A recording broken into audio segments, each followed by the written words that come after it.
Hey guys, it's Brooke here from The Vintage Gardener. Welcome back to my channel. So today I'm going to be doing a live review. Actually, I'm not live. I'm in StreamYard and I usually don't use it for recording, but because I wanted to do a slideshow presentation, I didn't feel like using Zoom because it's just not the same like StreamYard, much better. So I'm on here. So hopefully this works very well. I'm always trying out new technology and hopefully this will be more of a bang than a bust. But anyway, if you guys saw the video yesterday, you know that I toured some gardens who had water features. So just to give you guys a little background on that, I am part of the Hardy Plant Society. I think it was called the Mid-Atlantic chapter. And so one of the things that happened this year is that we took on a special interest group. There's more than one that I've seen, but I didn't even know we had special interest groups. That's not surprising. There was a lot of people in this group. And as is typical of many horticultural societies, the members tend to be members of more than one type of gardening group. And my group is no exception. So apparently in Pennsylvania, there was a water garden society or something like that. And my understanding from all the scuttlebutt at the garden tour was that there may have been some issues with where the direction in which they wanted to take that particular society. I think there was some people who didn't want to change, some people who felt that they needed to bring in new blood. I'm not really sure what the whole deal was. But once again, there are people from that group who are part of the Hardy Plant Society. And I guess they decided, well, you can just be part of our group and we'll make you a special interest group. And so so now we have a special interest group of people who do water gardening. And so we gardeners were like a real welcoming bunch. And so they wanted a garden tour. So typically with the Hardy Plant Society, there is one massive garden tour every year, like the last Saturday in June that we do. But they wanted their own. And I think they kind of wanted to plan it, which is fine. They were extraordinarily ambitious because I do believe that, I'm trying to think how many houses there were up for tour. I want to say there was at least 9 houses on that tour, which is a massive amount, especially considering the fact that the houses they weren't terribly far apart. I mean, it was a couple of minutes drive, but because of how many houses it was on the tour, you couldn't dawdle. You had to kind of like keep it moving, to make sure you got to see everything. Whereas the one in June, you can kind of take your time, kind of slowly go around.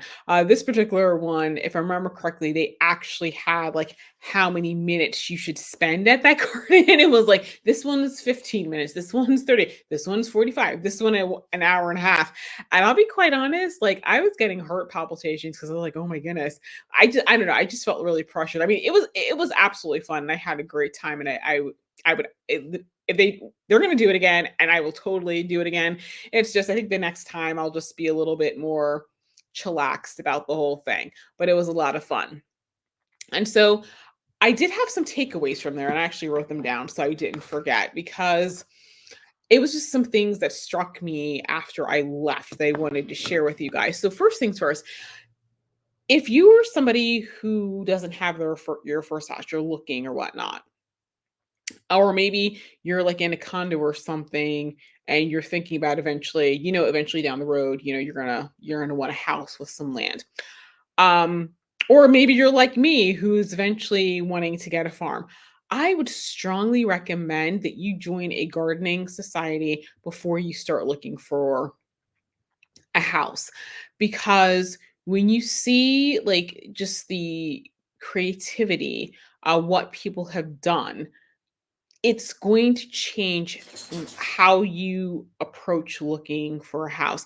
I can tell you that if I had joined the Hardy Plant Society, back in 2010, which is when I started looking for my first house, it would have changed the entire course of my life, the trajectory of my life, because what I would have been looking for in a house and property would have been very different.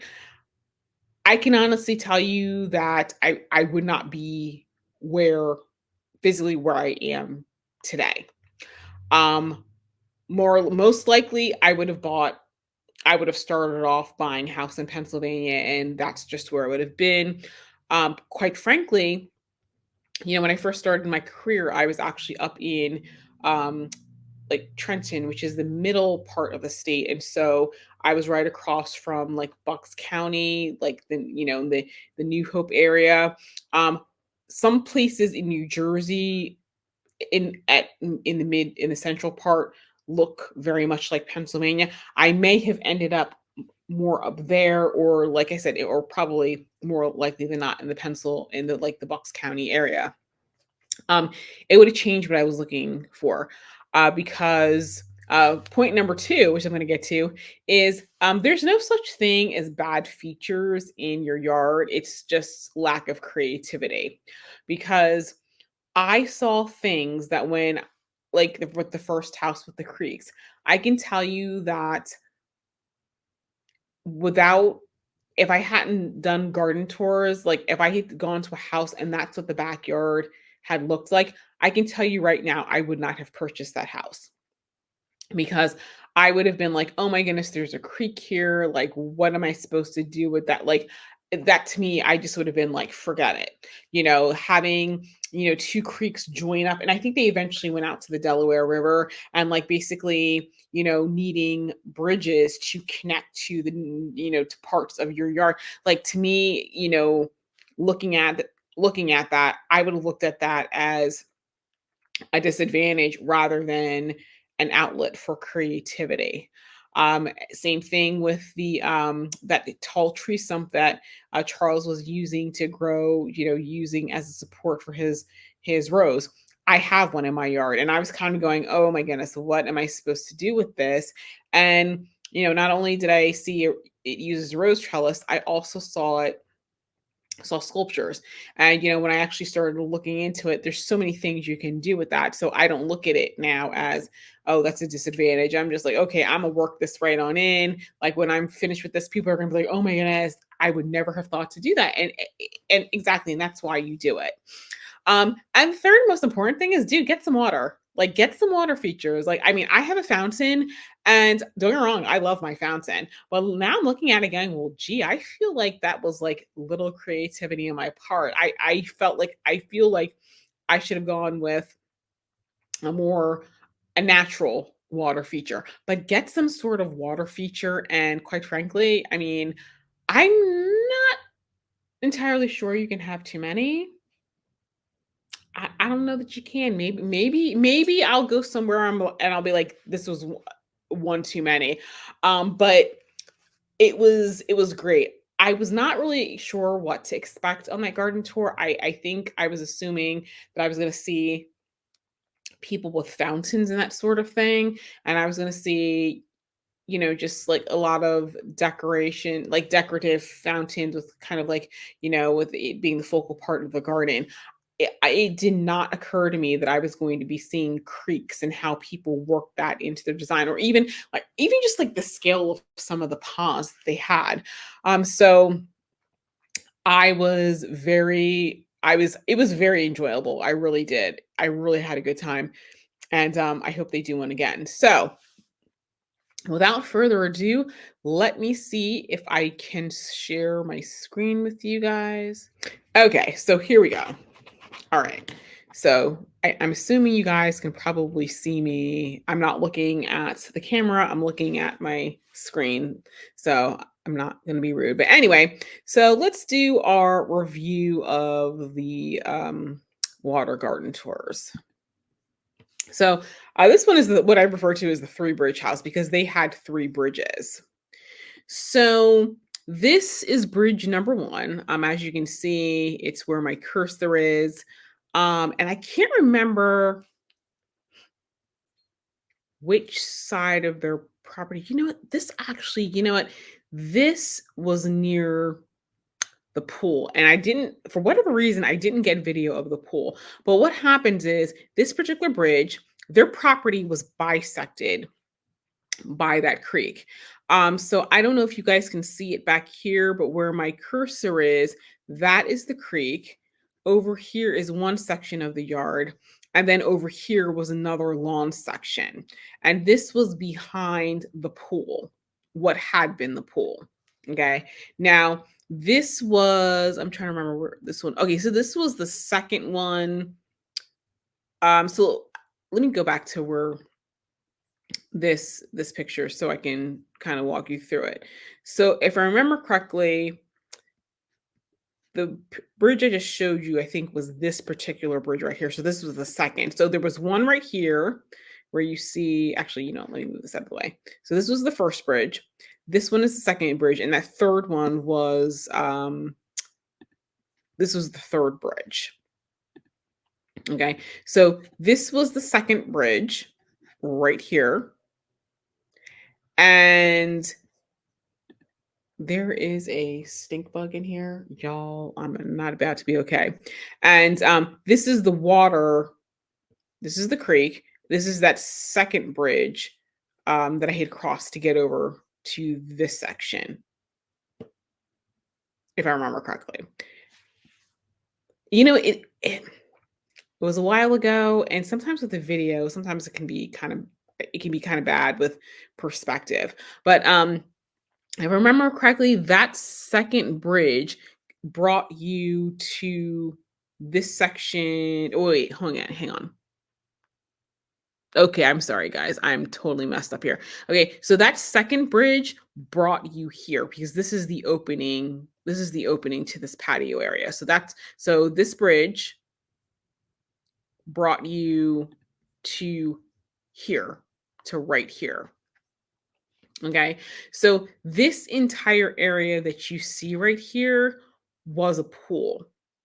And so my understanding was that the pool was in disrepair and it was partially filled in.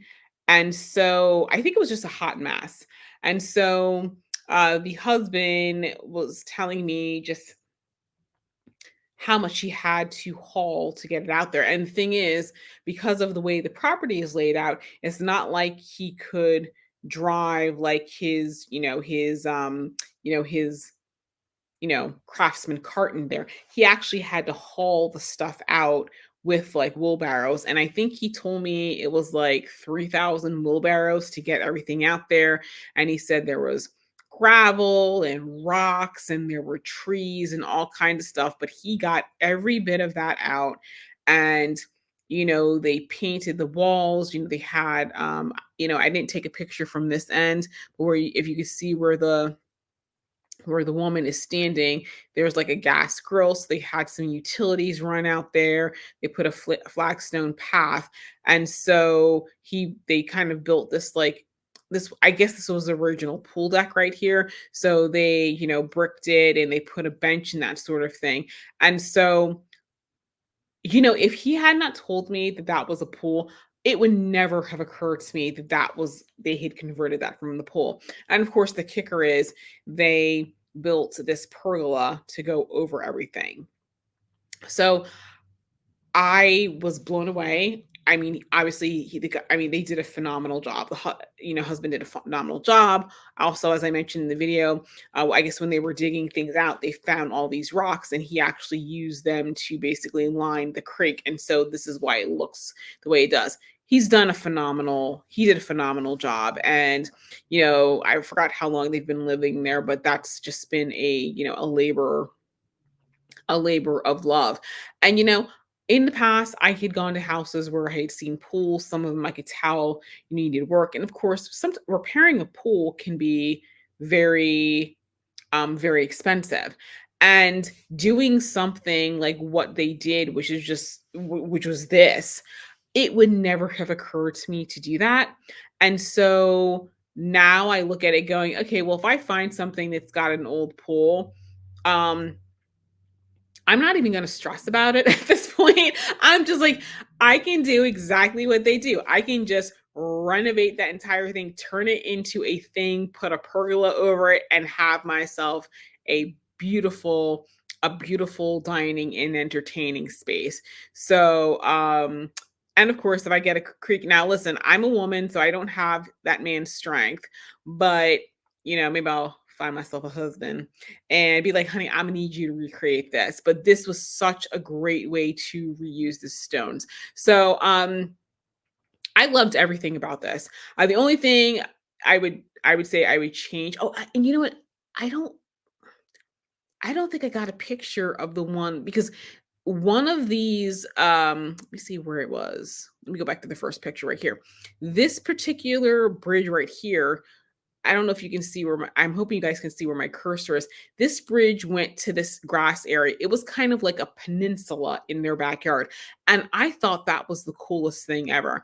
The only thing that I would change about this design is that like they need more plants and flowers. I mean, if they, if they had planted, if they had decked that thing out with plants, especially along the banks and that sort of thing, that would I don't think anybody could touch him when it came to that garden. But I give them that was like a solid A plus for effort.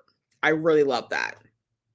So now let's talk about Charles's garden. So Charles Cresson is a member. He was a member of that particular group. He's also a member of the Hardy Plant Society. Um, like to me, like Charles is kind of like a legend. Like Charles provides so many plants every year for our silent auction because his family has been there at Stoneleigh for 100 years. So I think he's like third generation. And he's been in the Pennsylvania Horticultural Magazine at least once. I mean, I'm pretty sure he's been there multiple times. For those of you guys who follow Erin the Impatient Gardener, you'll know that she did like a Philly garden thing, or it's called a garden fling, and they were in Philly, and I believe his garden was one of the ones that she saw. I definitely want to go back, because like I said, when the next time my mom comes up, I'm going to ask, arrange with him to go so I can go and take her to see the garden. So let's talk about this one. This to me was probably my favorite section of Charles's garden. I forgot how much land he had. Was it may have been 2 acres? I think it was 2 acres. And he definitely did rooms. He did rooms. And so it was just one of those things where you're just kind of, I felt like I was walking and walking and walking some more. And, with the way the paths were, you know, the paths were like, I think when I thought I'd seen everything and I was like, oh, wait a minute, there's this whole other room that's over here. I didn't see all that. So it was beautiful. Like this kind of to me is kind of like um, if you're gonna have a lawn, and you guys know that I'm not a big fan of lawn, like this is how I think a lawn should be. I think, you should, with their borders, you should have these huge, thick borders, around any grass that you have. And it was just very lush and beautiful, and it was very peaceful. So this is one of the lace cap hydrangeas. Um, One thing about the Hardy Plant Society is that when I've gone to these garden tours, so many people have lace cap hydrangeas out there. And now his is kind of purplish, which would indicate that he's got slightly more, has a higher pH soil, because a lot of the people in the Hardy Plant Society who have these lace cap hydrangeas, they are like the brightest blue, like glow in the dark blue that you ever did want to see. But anyway, this was a huge bush. And so I, of course, had to get a picture in front of it. And it was kind of funny because there was a mom and daughter. And the mom, when I think you guys saw in the video, when the mom said to me, "Wait, aren't you from Instagram?" Turn out both the mom and the daughter followed me on Instagram as the Vintage Gardener, and she said, "When you did that selfie," she goes, "I was like, oh wait a minute." She goes, "I've seen that pose before." So I had to laugh. It was actually kind of funny, but I was like, "Oh, got recognized," and for me, getting recognized is kind of weird, because I don't my YouTube channel, I don't even have 1,000 subscribers. And I know I do a lot of marketing to local people, but it's still just kind of funny because I consider myself to be I don't view myself as an influencer because that's kind of not really what I'm trying to do. But in terms of those circles, I would be considered to be like a nano influencer. So it's just really strange that I would run into somebody who knew who I was, but it happened. Okay, so at the back of Charles' property, there was this creek. So that was one water feature, and it's lined with stones. And I was a little bit disappointed because, like I said, to me, like Charles is like a living legend, and I was really excited because I was like, oh, I finally get to meet Charles. And y'all, he wasn't even there because he had to go get those tags. And I was on his property for a while, and he didn't get back. And I think he was at the dinner, but the problem was that when I was at the dinner later that evening, I was busy trying to shovel as much food in my face because I wanted to tour the other person's garden. So I was like, I'll catch up with Charles on the flip side. But I did not get to meet Charles because I really wanted to ask him, was he responsible for you know, doing the stonework around the creek because I absolutely loved it. I liked the fact about his garden that, between he had a pond, the pond wasn't really that noisy, but this water was, and of course it was raining. So I would imagine that if you get a lot of rain, that creek is gonna fill, you're gonna hear it more often. So you could hear the water, but you really couldn't see where it was. And so I think the technique is known as like show and reveal. So basically you hear something, so you're trying to find it, and then it's like, oh, voila, here it was. um there was a big gate there, so I was just like, I can't get to it, but I could hear it, and it was very pretty and peaceful. Now this section right here, this is the pond. Now I'm looking, and let me go back to the prior one of the prior pictures, because you see this fence right here. I, that's this fence right here. That's I do believe that's the fence we're looking at in the picture. And I was like, I don't see the red and blue, and it dawned on me that that's somebody's umbrella in that picture, which is why you don't see it in the next one. But yes, this is that fence right there. And so I think you can see it better in the video, but this section here where my cursor is raised compared to this. This was actually lower. So I thought the terracing was just the neatest thing. And I don't know, it was just very private. I mean, like as you can see, like I said, he's got the whole room thing going. And so it was like, I don't know, it just seemed very private because you have the gate, you've got, that thick border in front of it. And so, yeah, I really, really liked it. So the one thing I saw at Charles Garden that I want to get my hands on are these types of lilies. They almost look like Turk's caps lilies, and nothing was labeled. And somebody else at the tour had something similar. I think, and I could be wrong, and if I'm wrong, like please tell me, because I would really like to find these. But these look like Orion pet lilies because I've seen some and they had the shape. So an Orion pet lily is a cross between an oriental lily and a trumpet lily, and a lot of them have this Turk's cap shape. But these things were very tall. I don't know if you could tell from the video, and I don't know if you could tell from, well, you can kind of tell from these pictures because this fence is about 3 feet tall, but these were about 6 to 7 feet tall. And they were phenomenal. And I do believe they were fragrant. So I really, really like that.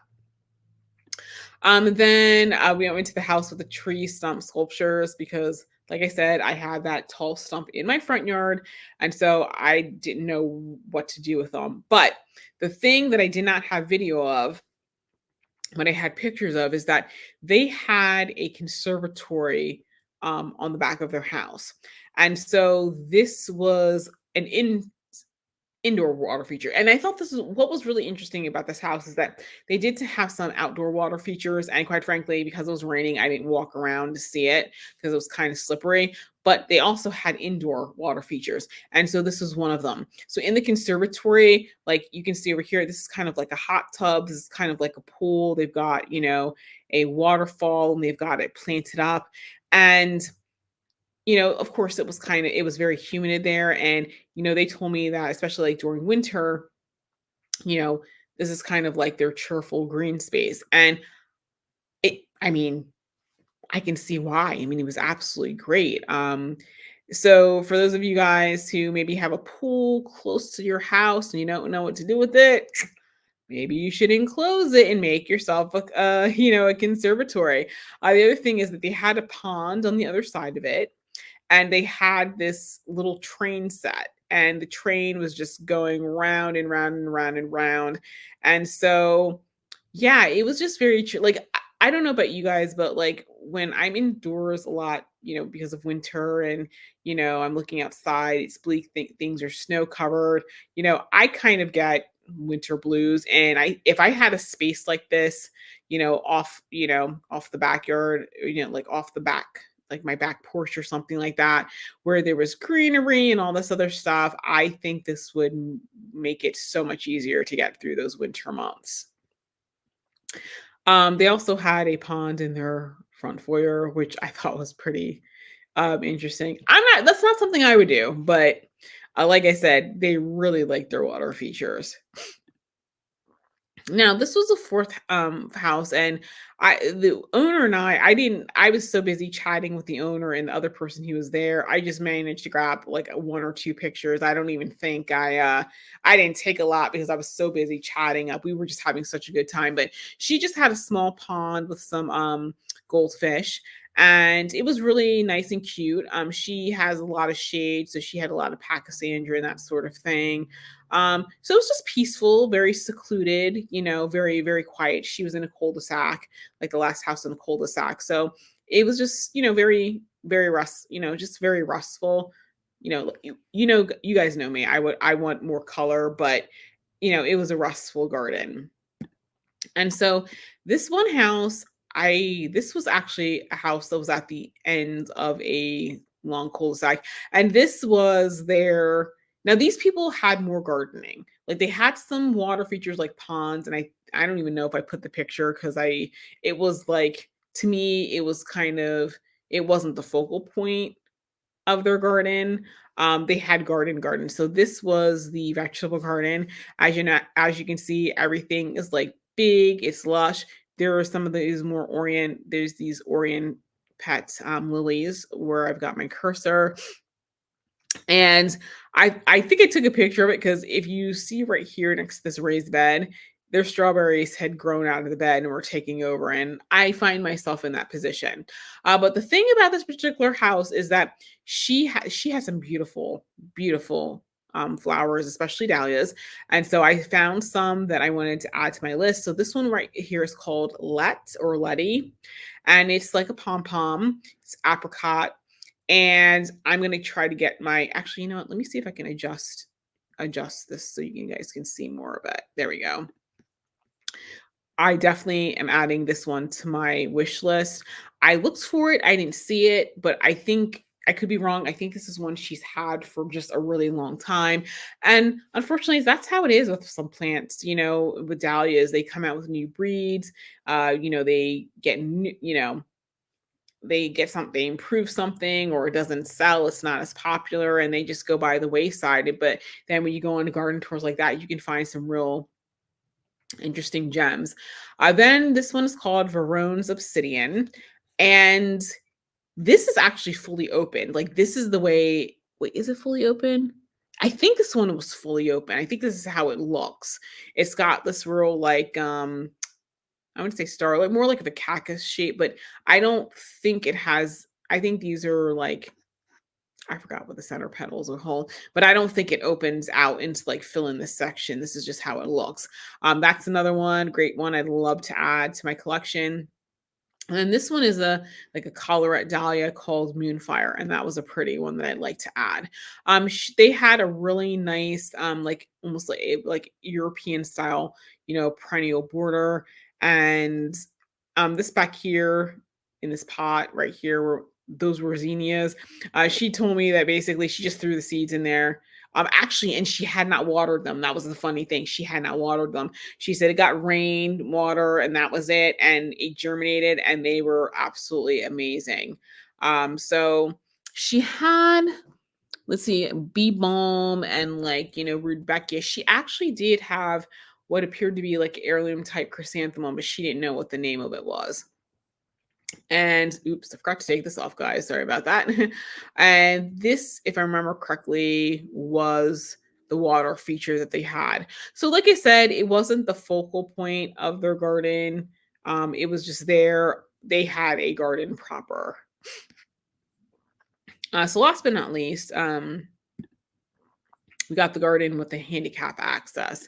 So what, guys, I did not edit this clearly before. I thought I had taken all that stuff off. Gracious. But anyway, this is the waterfall. So this is the waterfall from one side, and then it's like I'm standing on the path, and the water and that waterfall continued to the other side. And it ended where my cursor is, and it was kind of like a pondless water feature.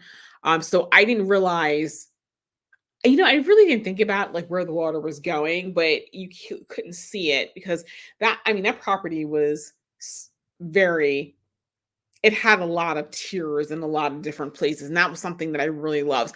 I would have loved to have seen some pictures of what that property looks like in terms of the topography before they started this, because it was just like, the ramps, the ups, the downs. I just They definitely did a lot of work to terrace that. So basically, I don't you can't probably can't tell, but this is where the waterfall is. That's the bridge I had been standing on. This was that other side, and this is where it all ended up. They also had a lot of they did have a lot of fountains. So they had a terrace up top that was kind of like, so basically their yard sloped, like the house was on one level, and then the backyard sloped down, and it kind of went to, there was actually a train. Like if you walked out of the back gate of the property, there were some stairs that took you down to a train. So it sloped back. So on the terrace, like right outside their back door, they had a terrace, and this was the fountain. And if they didn't have the rest of the backyard, this would have been actually this. I mean, I do wrong. It's beautiful. It's just that I don't know. It just seems so pedestrian. Like especially once you saw the rest of the garden, like I had no desire to sit up there and look at the fountain. I was like, I want to see because the garden was like the real deal. They had a lot of very lovely, lush grass paths. I have to be quite honest, y'all know me. Like I've always considered myself a bigger fan of like P Rival, but these are very lush and very beautiful. And in the rose garden, I'm actually doing some grass paths that are lined in stone. So I'm growing. I'm growing.